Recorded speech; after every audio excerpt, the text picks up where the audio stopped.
How do we engage the youth? It's a question that I think everybody is trying to wrap their heads around, and certainly the folk over at Joe Public Shift are fascinated by the question, how do we engage the youth? So much so that they put together a white paper called Generation Fluid to speak about what the youth are thinking and where they're at. Joining us now to speak a little bit more about that very impressive white paper is Michael Dos Santos, Strategic Director at Joe Public Shift, as well as Simone Rossum, ECD.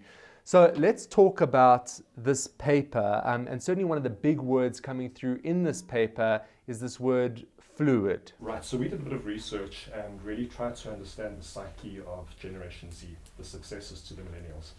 And a word that kept cropping up in different guises, or an idea rather that kept cropping up in different guises, was this idea of fluidity, which manifests itself in various different ways.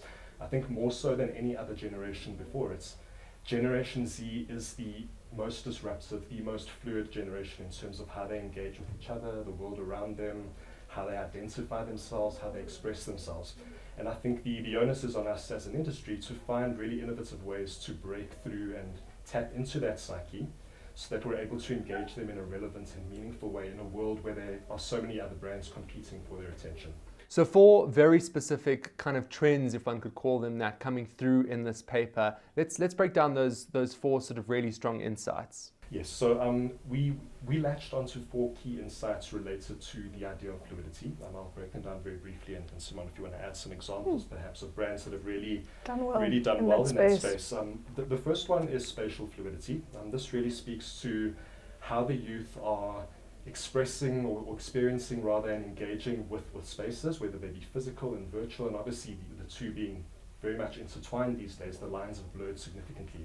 So there's a lot of fluidity in terms of engagement with physical and virtual spaces.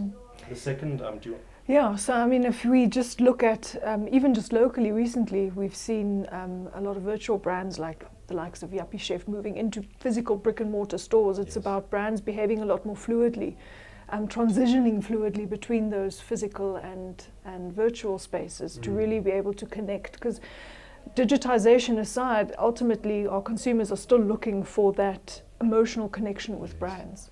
Yes, I think the millennials are often described as being digital immigrants, where the Gen Z, Gen Fluid markets are called the digital natives. They grew up in a world immersed with digitization, where now the irony is that actually they're looking for that authentic, real life face-to-face connection, and are seeking out those brands that are actually bringing the virtual experience into a physical world. Their world is what's called a physy-digital world. It's not one or the other, it's the two intermeshed. Simone, when we look at kind of the impact that you're trying to achieve with a paper like this, what would you say that impact is? So I think what we really wanted the takeout of it to be is for, I think, brands and brand thinkers to understand that, you know, often when we speak about the youth, we often classify them as millennials, but in fact in the market in South Africa, even though we've got a very big youth market, millennials are not really the youth anymore. I mean, in fact, the youngest millennial will be turning 25, I believe it is, this year. So strictly speaking, you know, if we are going to be looking at speaking to the youth, we really need to be looking at the generation beyond that. What are their needs? What are their drivers? What are some of the passion points, and how do we as brands adapt and I think in ourselves also behave a lot more fluidly to ensure that we don't perpetuate certain stereotypes that may ultimately end up alienating this market and disengaging them. And just as we begin to land it, obviously the paper will give us the sort of nuts and bolts of the research, but in sort of a sentence or two or a final encapsulating thought, your final answer to the question, how do we engage the youth based on some of these insights? I think this market defines the idea of paradox, personally. If we think about, it's not physical, it's not digital, it's how the two come together. It's about, the millennials, for example, were all about me and my own self and my own identification. They were often called Generation Me. Generation Fluid or Gen Z, they're all about, yes, I'm all about expressing myself and who I am, but as part of a collective. So I think the brands that are really going to be succeeding in the future are the ones that tap into that idea of paradox and look at new and innovative ways of really breaking through, especially given the digital perspective, where many brands are competing for the attention of this audience.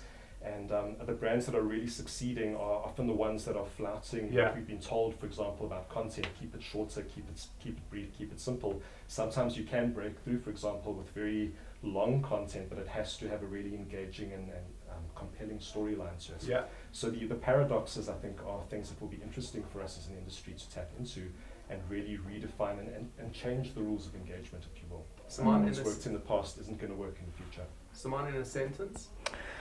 I think as brands, we need to become a lot more fluid ourselves. We can't just stand for one thing or the other anymore. I think it's about, disruption is such an overtraded word, but I think it is really about us trying to think about how can we truly engage with this audience in a way that, will connect with them. Absolutely. How do we engage the youth? It's a very big question and some fantastic answers coming through in Generation Fluid, which is, of course, that white paper by the folk over at Joe Public Shift. Joining us there to speak about that was Michael Dos Santos, Strategic Director, and Simone Rossum, ECD at Joe Public Shift. Big question. I guess the challenge now is to go into the market and find the answer.